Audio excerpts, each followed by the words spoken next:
Slate Run here in along the Black Forest Trail, which is right over here somewhere. We're camped only about a 3-minute walk from the bar, so I'll show you the campfire area from last night.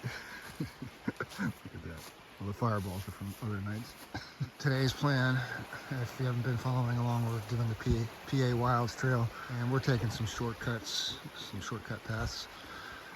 To shorten it a little bit, so I don't know if it's going to be like about 160 miles. I think we're at about 120 something. We'll probably be about 170 or something by the time we're done. After we get out of here, we'll be right off the BFT right away, and we're going to get on the rails to trails over there. Well, first we're going to hit up the general store. They have breakfast sandwiches and restrooms, so we'll stop there, and then we'll get on the rails to trails and walk maybe a mile and a half down to where the Tombstone Flats campground is. It's a pay campground.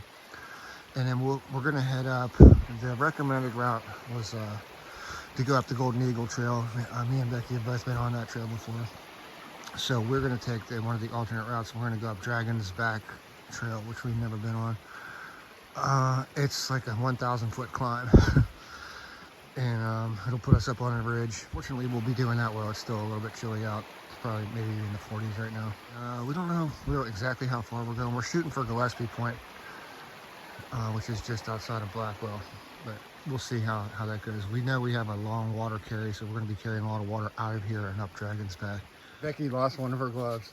She got these gigantic gloves. She lost one, like, I don't know, 5 days ago. Yeah. So it's been like the Michael Jackson, the one glove. You have to share.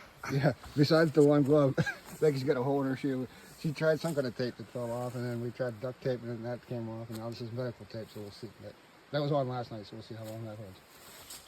Breakfast here at Wolf's. Orange juice, egg McMuffin. After coming down the rails of trails, there's this is Tomb Flats campground.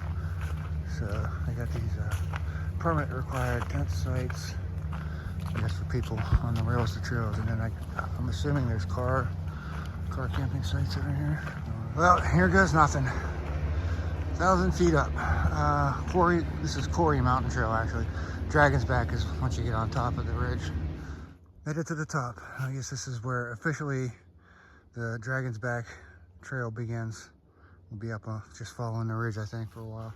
That took exactly 1 hour to go 1 mile, climb 1,000 feet. Here's Vista on Dragon's Back Trail.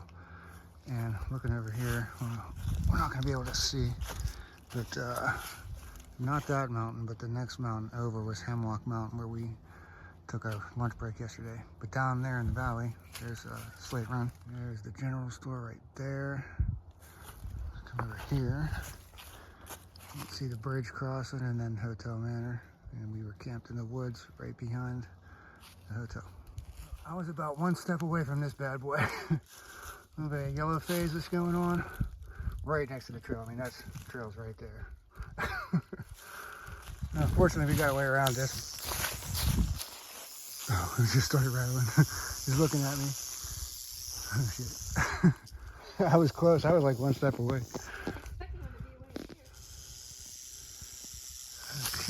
there's that. Now he's even pissed here because we're surrounding him. All right, I'm almost done. Here's the Bonnell Run Vista. Maybe a mile or so on this grass road here, and we come to this Y in the road. Now my guy is not showing this one down here to the right. That goes up to Twin Mountain Vista or something, and then it'll eventually come back out onto the road that Wolf's General Store is on. So this one right here, Becky has it on whatever she's tracking with. This will take us over to the Mid-State Trail somehow. Beulah Land Hunting Club. Apparently there's something happening out here in the middle of nowhere at 3 p.m. on Monday. And it's both directions. All over. Well, I'm on this road walk and I have nothing else to do. Might as well go ahead and do the song of the day. So I've had quite a few songs bouncing around in my head today. I had a Prince song when I first got up. I had an REO Speedwagon song going for a while. But I think I'm going to go with Bootsy Collins. song called Body Slam. He actually sampled that from one of his earlier songs, a song called Count Chocula. After that long road walk, we finally got to the Mid-State Trail. It's another one of these orange glazed trails, one of the main trails in Pennsylvania. This one runs from all the way through Pennsylvania, from Maryland to New York, north to south. Or the Metric System Trail, MST, measured in kilometers. We got 20 miles to Blackwell, where we get off the Mid-State Trail. 20 kilometers. Oh yeah, 20 kilometers, sorry. I just did the math, and the 5K is 3.2 miles, so it should be about 12, probably about 13 miles to get to Blackwell from right where we're at. 3 o'clock, and we are on Tin Can Road on the MST. We're about to get into the woods again off of this forest road. But this was our first water source since we left camp, and it's 10 miles according to Gaia, 11 miles according to Garmin. So plan accordingly for your water. A lot of long dry stretch there. We're just a little over 12 miles in on it today. Just came out to this cabin, and there's two or three streams coming together over here. So there's a water source there. It definitely gets used. It's got a brand new chimney.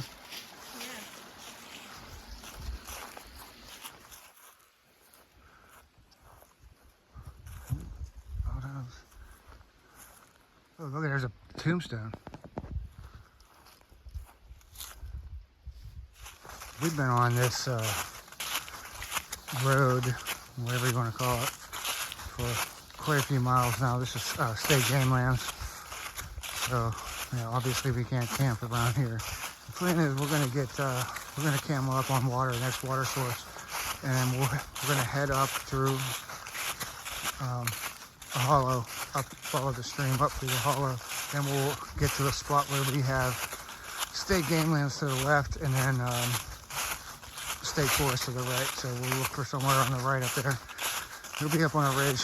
We'll look for somewhere just set up a camp. Probably no established campsites. And so we're gonna have to carry water up there. Here's the Mid-State Trail. We missed the turn up on the hillside. We missed the turn coming down here. So we ended up knowing we had to be over here, so we took this forest road. It's a little bit longer than we should have walked, but we're back on trail now. It's about 7 o'clock, and we made it to a made-up camp. We have a nice creek out to show you tomorrow morning, but yeah, this is as far as we're going. We did like 15 or 16 miles today. For me, for this evening, I got the Peak Refuel beef stroganoff right there. And this is the first of my drinks from the bar from last night. This is a Baltic Porter. I think it's from Iceland or something. Brewed with roasted coffee. Look at that. Okay, this is a Einstock. Einstock, I guess. Well, Olgerd toasted porter. So I'll get back to you on how good that is. Look, it's got a Viking on it. Okay, as far as this one here, this is let's see, ale brewed by Einstock Beer Company. It said Iceland or something. Stratford, Connecticut. All right, whatever. It just tasted like a regular porter. But this one here, let's see what this is all about. Lancaster Brewing Company. Double chocolate milk stout. Lancaster, Pennsylvania, double chocolate. Let's see what this is about. Last video of the evening. And I'm going to call the winner of this one the Lancaster double chocolate. Yeah, that's the winner. But I got to get this chocolate smelling stuff into up on the food line, because there's some kind of big animal scrounging around over there not too long ago. So I don't want no chocolate stuff left around here. All right, that's it for tonight. It's morning of day 11. Down here in this valley, we had to make work. We can make this work. It wasn't very ideal, but we're about to start climbing that hill right there. Doesn't look very promising for campsites up there. So at least we had a water source here. Things are a little bit covered in condensation. I was on really low to the ground. As you can see, I had a bit of a stretch between these trees. You can see how much strap I had left over here on this neck strap. Not much at all. It's 8 o'clock. We're Looking at a 20-mile day, so we need to get out of here at a decent time, 8:30 probably at the latest. And as you can see, somebody strung up this rope across here because the trail goes from there to those blazes on that tree there. Yeah, unless this was for high water crossing, it's pretty useless. You're gonna get your feet wet. I think I'm gonna go try there once we get two things. A bit of a stretch, but I think I can get across there. I've been having these honey stingers for breakfast every day, and they're kind of hard in the morning, especially in these cold mornings. So I came up with the belly oven. You can see, stick it inside of my raincoat that I'm wearing in the morning, and the belly oven heats it up and makes it easier to eat. We're down here in the bottom of, I think it said Brill Hollow on Purple Lizard maps. There's water sources around here. We got this creek over here. There's a bridge, right, a little footbridge right there coming across. And then this bigger creek coming in over here. A little fire ring right here, but it's not campable. It's on a slope. There's no hammock trees. It's even hard to get down to the water, it looks like. I didn't see any practical way to get down to the water. We're gonna be starting uphill from now to the top of Gillespie Point. Almost to the top now. This is getting pretty steep. It's a lot steeper than it looked like on the map, but this is the first of one fall summit. Still got to keep going. I'm going to call this rock outcropping near the top. I think it can't go much higher. There's blue sky up there. We're at the top finally. This is Gillespie Point. It's spelled with a G. I've heard people pronounce it like with a J sound, like Gillespie Point. But since it's spelled the same way as the jazz trumpeter Dizzy Gillespie, I'm going to call it Gillespie Point. We are, I believe it said 1,800 feet elevation right now. Oh wow, this is great.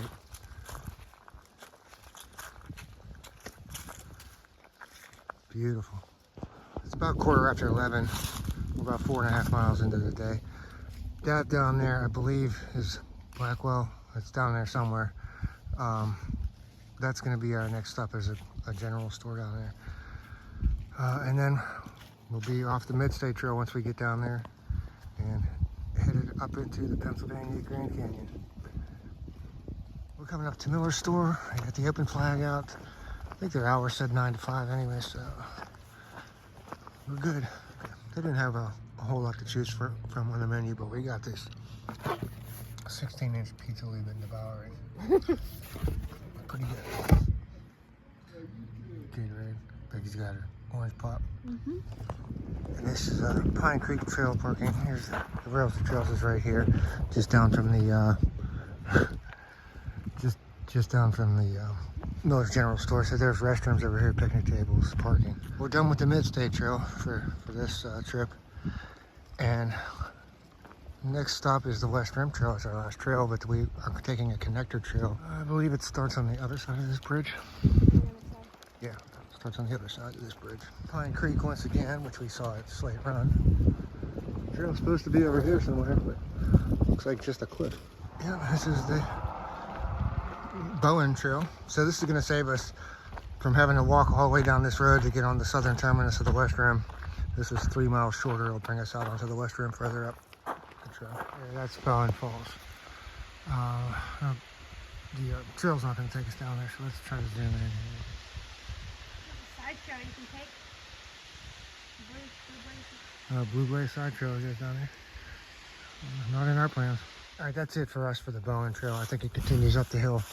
That was all uphill for like 2.5 miles, and the very first part was pretty sketchy. You got a cliff on one side and a steep drop off on the other side. So we are finally here on the West Rim Trail. Roughly 24 miles, considering the shortcuts that we're going to take to get to the northern end. So we're going to get to Bradley Wales tonight for camp, so I got to keep moving here. We got about 4 miles to go to camp. This area right through here, we just stopped to take a break and get our headlamps and stuff ready. This area just got destroyed by a tornado or something. We can see the whole other side of the hill over there. There's just trees on the ground everywhere. Fortunately, it's been cut through, but these are big trees. Look at this hillside. This is a mess. This is an absolute horror show. I can't. Can you imagine what the first person that had to come through here with the chainsaw thought? Imagine the first person trying to hike through. Yeah. I'd be like, turn the fucker around. Yeah, we're gonna be a while.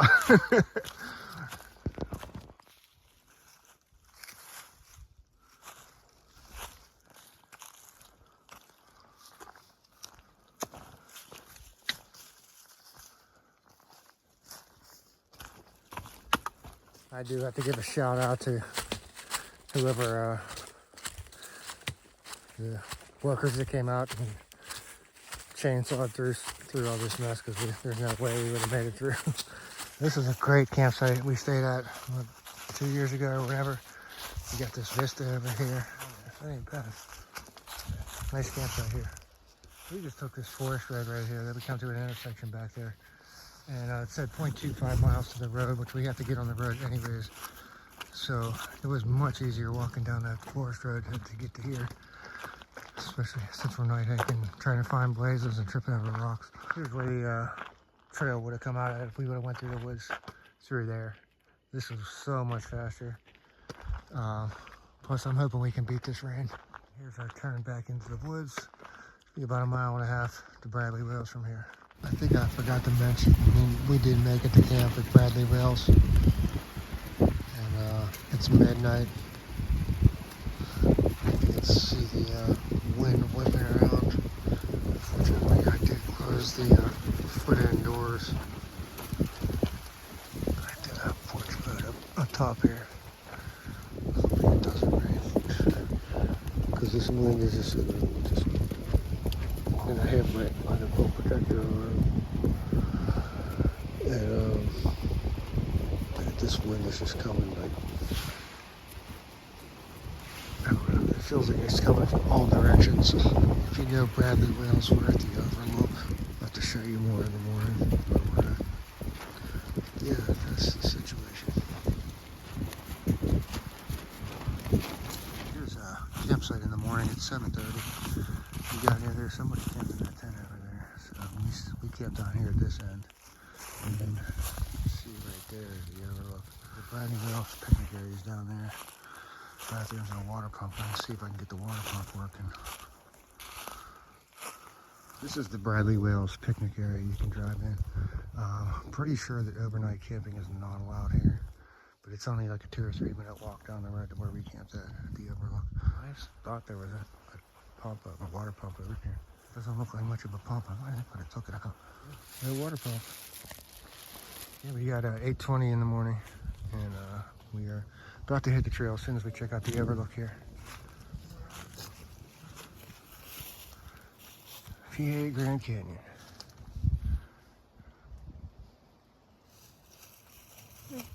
Got your rails and trails over there. There's another one of the vistas. The campsite, as you can see. Just real quick, I just wanted to knock out the song of the day. And we're going with Olivia Newton-John, Physical. It was just in my head this morning. 20 after 10, 4 miles into the day. And we got this vista over here.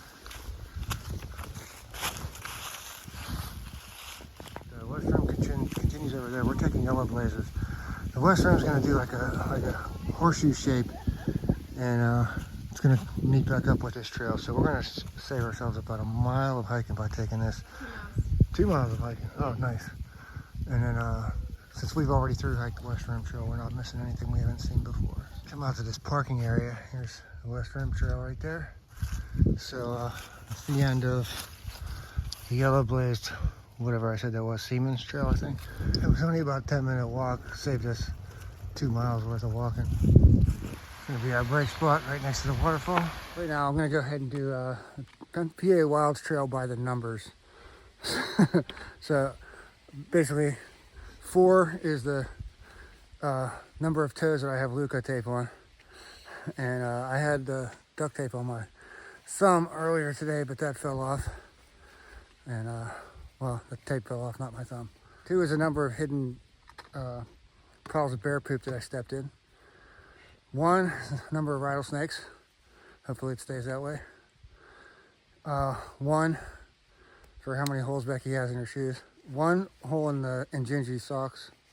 Did you throw both of them away? Yep. So two socks thrown away. One glove lost. Yeah, I was just gonna say that. Yeah, one missing glove early in the trip for Becky. About 10 bazillion leaves crunched under our feet. I got another number 4. 4 is a number of towns that we went through, and 3 is the number of bars we stopped at. I'm trying my best to not do too much sightseeing. Take my eyes off the trail because there's nothing to stop you from going over there. We made it to Barber Rock. There used to be, right here on these rocks, there was a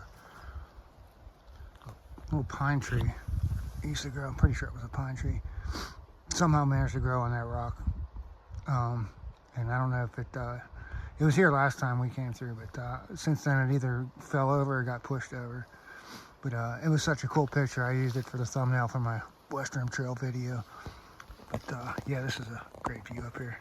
This was just like 30-second walk from Barber Rock. And one more view. It's 3 o'clock. We have just over a mile to go. Just some wrap-up stuff I wanted to go over about this whole adventure. First,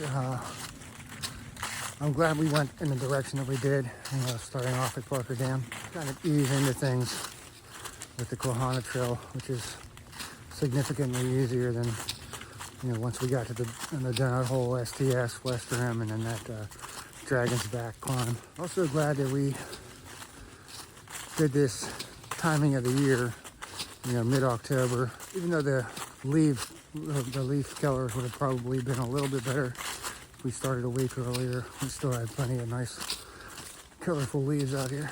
Also, with that time of year, it's just cold enough to keep all the snakes mostly in their dens. We saw that one rattlesnake. It was the only rattlesnake, and it was the only snake of any kind that we saw over 12 days. Something else to note is the cell phone coverage out here is Becky has AT&T, I have Verizon, and she had a whole lot more coverage than I did. Another interesting thing was the Becky's tracking on her Garmin watch, and I'm tracking everything on my on Gaia, the Gaia app on my phone. Hers and mine have been like at least a mile off every day by the end of the day. Like, for example, yesterday Becky was just under 20 and I had like 18.69, I think. I don't know which one's right, so but when I do get the stats, I'll put the stats down below. I'll add up all my stats, put a total mileage for what I got down below with the elevation gain. Whenever Becky adds up her mileages, I'll put hers, which she got down here also.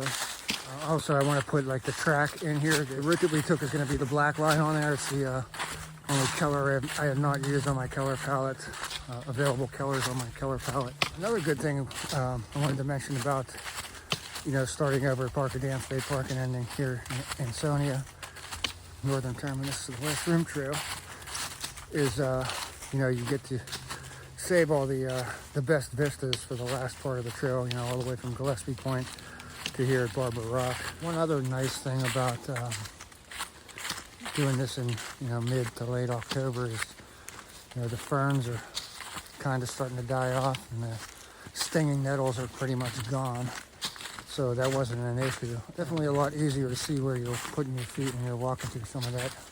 What would be in in July would be a whole lot thicker stuff. Almost there now. Well, folks, there it is. The bathrooms. West Rim Trail Northern Terminus. The end of this adventure. That's going to be a wrap for this one, so hope you enjoyed following along on this adventure. Until the next one, which is next month down in West Virginia, I believe is the next one. Until then, thanks for watching.